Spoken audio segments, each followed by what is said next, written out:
When I was around 14, my mum had no money. I was getting a bit desperate. When I was doing this, I could pay for my own food as well, so I wouldn't be so hungry. You don't know when mum's gonna, find a job. You don't know if dad's gonna come home. People like me don't get opportunities. I didn't think that someone like me could ever become anything. When I was doing this, I felt like I was smart. It had been a while since I felt like I was good at anything. It was hard. I've been stabbed 5 times. 1 minute, you're this innocent, can't harm anybody, they're just playing football. The next minute, you're this potential criminal. What does the roads do? The roads, they kill you. They make sure that you go to jail for life. The roads make sure that your future gets cut short. The road steals your dreams and ambitions. People like outside would call us like a gang or whatever, but we're just a group of lads that went to the same school, we're from the same area. They're like my friends that I grew up with. These people were similar to me. I could relate to them more, so it was nice to chill with people like me. Our environment has just made us like this, we walk in big groups, that comes with the territory, that comes with living on an estate. History tells us something interesting about these things, these groups that we call gangs. So that sense, that sense of grouping together contributes a sense of security. Their experiences tell them that for them, the world exposes them to vulnerabilities. And so they form clusters because it helps them. Started really in the 70s for many of us, especially young black men at that time. I can go back to when I very first heard a racist word from a police officer in 1974, where I was only 10 years old. I was frightened. I'm not going to be afraid to say that. I was really kind of scared because I thought police officers were supposed to protect us, really, to be honest. And I know some people like to think it was just the police, but it was the system. We couldn't get any decent jobs. Everything about the system was against us as black men. It made me realize for the first time that we were pushed into this gang lifestyle. When I became a teenager, that's when it started feeling a bit different. That's when I started getting eyes. That's when, the stop and searches started happening and things like that. And it was just such a drastic change in such a quick amount of time that I just wasn't ready for. I couldn't prepare myself, no one could. The proportion of all stop and searches on black people has increased by 69% over 5 years. The average custodial sentence for a black person is almost 10 years longer than a white person. The relationship between the police and young boys is so fragile. In fact, it's non-existent, not even fragile, it's just totally non-existent. Young, black, and poor are recognized as risky, right, instead of vulnerable. Because those who are recognizing them as risky, they understand that they're gang adjacent, they live in the same areas as dangerous criminals.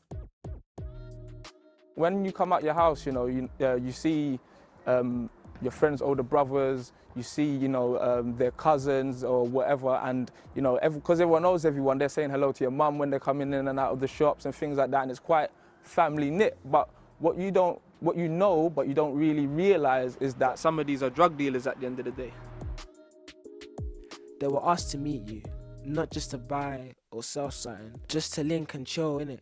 Bun and zoot. And when you're both bunning, you're both mash up, talking about life and your own stuff. And then you tend to open up a lot more.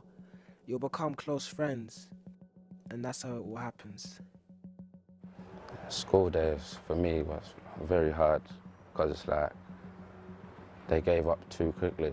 I then got caught up in like the wrong crowd. I started going out on the road, doing robberies and stuff. It's like it just went left like so quickly. When I was training to become a teacher, no one ever taught me the correct way to change a dressing on a stab wound on a child's thigh or leg. I've done that a lot of times since. I'm 28 now, in 6 years, we've seen a lot of stab wounds. How street gangs have changed and progressed They had to come up with a model that would ensure the longevity, which was children. It will start with like a spud, and then like it makes you feel like they're friends basically. That's how you get drawn in. There was an older, I heard that he was selling, so I thought maybe he could give me a chance. Trust me, I could trust him. He could help me make some money. And over the years we had less and less money, and I was getting a bit desperate, and I thought I could pay for my own food as well. And then I wouldn't be so hungry. When I went to prison the first time, I was 15 years old. I got a 12-month sentence originally. Looking back now, 15, I should have never done that time. Because you know what, the first time was really hard. But you know what, because I got so immune to it for being so long inside, I kind of came out, and not that I missed it, but it was like, you know, it weren't the same again. Their futures are a long way off, but at this young age, sometimes they are placed in that system, and it's almost impossible for them to break out of it. So when they end up in these situations, how do they ever put that right? Back then, all I needed was like someone to like really push me and to drive me in that right direction. I believe all young boys, especially living in areas such as where I've come from, definitely need the mentors, whether they're exhibiting, you know, bad sort of choices or not. Some of the kids that come to Box Up Crime, you know, they've been kicked out of school, they've been expelled, you know, some of them have just come out of prison, you know, because if we're not there, where do they fall into? They fall into another safety net, which is the roads. The roads had another plan for that young person. How many people did you stab? Are you the driller of the year? How much time did you get in prison? How many times did you get stabbed? You know, and these are negative realities that the streets have for these kids. They see that we look just like them. They see that we talk just like them. They see that we've got experiences just like them. They understand that we got kicked out of school, we went prison just like them. And they see familiar faces that have all made mistakes but have turned it around. You know, and what happens is they start to see there is light at the end of the tunnel. They start to realize that there's hope. I started speaking to my family.